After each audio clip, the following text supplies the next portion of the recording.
Broccoli. இந்த வெளிநாட்டு vegetable இப்போ நம்ம தமிழ் கல்ச்சர்லயும், நம்ம தமிழ்நாட்டு சமையல் அறைகள்லயும் வந்தாச்சுங்க. விட்டமின்கள், தாதுக்கள், நார்ச்சத்து நிறைந்த இந்த காய் உடலுக்கு ரொம்ப ரொம்ப நல்லது அப்படின்னு சொல்றாங்க. ஆனா, சமைச்சா மட்டும் போதுமா? கிடையாது.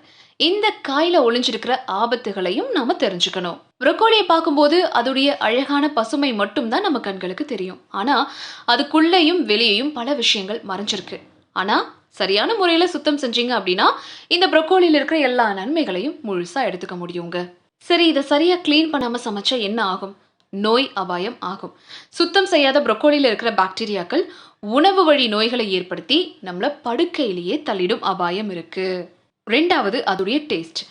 அழுக்கு மற்றும் கிருமிகள் நிறைந்த ப்ரோக்கோலி அதோடைய உண்மையான சுவையை இழந்துடும். சுவை அப்படிங்கிறது முற்றிலுமா இழந்துடும் அப்படின்னு சொல்றாங்க. 3வது ஒவ்வாமை. சில சமயம் ப்ரோக்கோலிக்குள்ளேயே பூச்சிகள் அல்லது அதோடைய முட்டைகள் ஒளிஞ்சிருக்கலாங்க.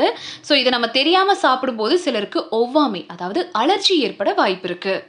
இந்த மாதிரியான பாதகமான காரணங்கள் இருக்கிறதால, ப்ரோக்கோலிய நல்லா கிளீன் பண்ணிட்டு சமைக்கிறது ரொம்ப நல்லது. சரி, இத எப்படி கிளீன் பண்ணலாம்? ஓடும் குளிர்ந்த நீர்ல இத நல்லா நம்ம அலசலாம். ப்ரோக்கோலியுடைய மேற்பரப்புல இருக்கிற அழுக்கு அல்லது குப்பைகள நீக்க கைகளால கொஞ்சம் லேசா தேய்க்கிறது நல்லதுங்க. முக்கியமா அதோடைய பெரிய இலைகளையும், தண்டு பகுதியையும் ரிமூவ் பண்ணணும். ஏன்னா, இந்த பாகங்கள்ல தான் அதிக அழுக்கு அல்லது குப்பைகள் இருக்க வாய்ப்பு இருக்கு.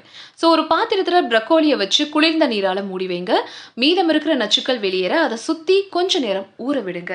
ஊற வச்சதுக்கு அப்புறமா அசுத்தங்கள் அல்லது தளர்வான மண் நீங்க ஓடும் தண்ணீர்ல மறுபடியும் ஒரு தடவ நல்லா அலசுங்க. ப்ரோக்கோலில சின்ன சின்ன பூச்சிகள் எல்லாம் கூட இருக்க வாய்ப்பு இருக்குங்க. அதையும் நீங்க கவனமா சரிபார்க்கணும்.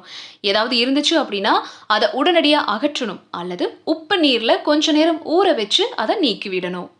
ப்ரோக்கோலிய சுத்தம் பண்றதுக்காகவே காய்கறி பிரஷ் அப்படின்லாம் சேல் பண்றாங்க. அத நீங்க யூஸ் பண்ணலாம். ப்ரோக்கோலியுடைய கடினமான மேற்பரப்புல இருக்கிற அழுக்க சுத்தம் செய்ய இது ரொம்ப ரொம்ப ஹெல்ப்பா இருக்குங்க. சுத்தம் செஞ்சதுக்கு அப்புறமா சமைக்கிறதுக்கு முன்னாடி ஒரு சுத்தமான துணியால ஈரம் போக நல்லா தொடச்சு எடுத்துருங்க. ஈரம் இல்லாம இருந்தா தான் சமைக்கும்போது அந்த டேஸ்ட் மாறாம இருக்கும்.